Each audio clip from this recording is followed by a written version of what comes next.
zote zinazopatikana kwenye maeneo mbalimbali duniani kunakuwa na kitu kinachoitwa umoja. Umoja ambao si rahisi kuufanya uonekane. Ndani yake kunakuwa na historia ya vifo, maumivu, mateso, chuki, hila na historia chafu kiasi kwamba jamii ikafanikiwa kuelewana na kutengeneza umoja fulani ambao sasa ndio yanakuwa maisha yao ya kila siku, na picha inayoingia moja kwa moja kwa wageni wa mazingira yao na pengine kugeuka vivutio mara kadhaa. Jamii nyingi duniani zipo kwenye mfumo wa kufanana, hasa kwenye mambo kama ya dini, elimu, mifumo ya kiutawala na mbinu mbalimbali za kuishi. Hali ni tofauti kwa jamii hii ninayokuletea, ambao wao hawasomi, hawalipi kodi na wala hawana dini, na wanaishi kwa umoja nje ya teknolojia hii iliyozoeleka duniani. Bado wanaishi kiasili.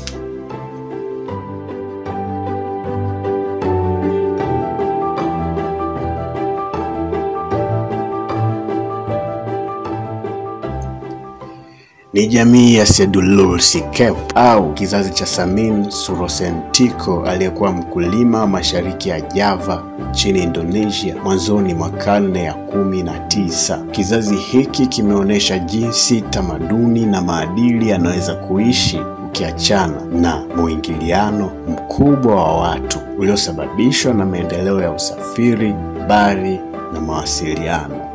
Asili ya jamii hii ni kutokea eneo la Blora, Java ya kati. Samin aliwafundisha jamii yake kujitegemea, kuishi kwa pamoja, uaminifu na kukataa kodi na utawala wa kikoloni wa Mholanzi kwa amani, ambapo kihistoria walikataa kulipa kodi na kupuuza mamlaka za kikoloni kwa sababu waliamini ardhi ni mali ya kila mtu.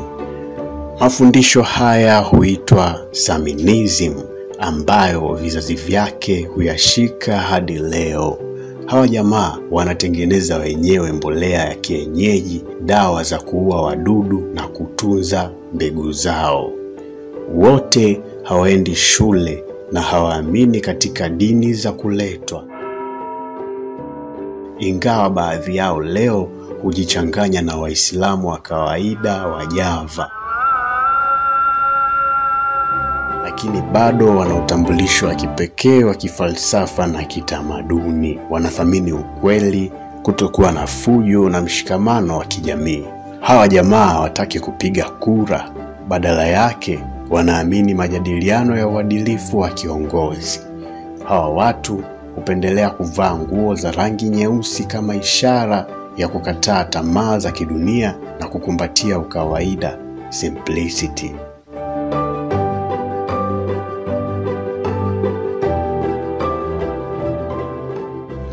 Kwao nyeusi sio rangi ya majivuno kama kwa watu wengine, ama rangi ya utajiri, nguvu wala vyeo, bali ni rangi ya unyenyekevu, uaminifu na kutokuwa mlafi, materialism.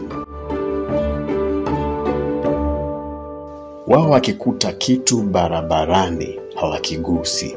Ni waaminifu mno na wanaridhika na walichonacho, kwa maana ya ardhi na mazao yao. Mtu akinunua kitu cha thamani hukiandika jina la kiongozi au yeyote anayeheshimika.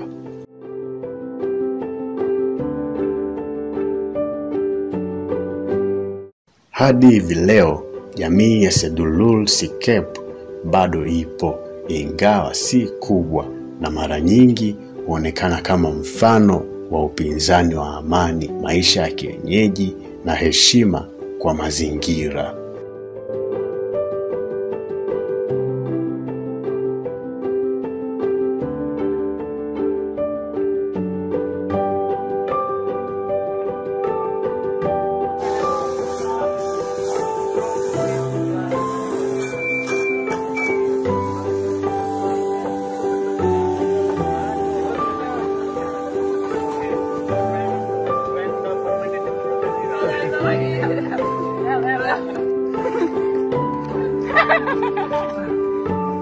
Ini.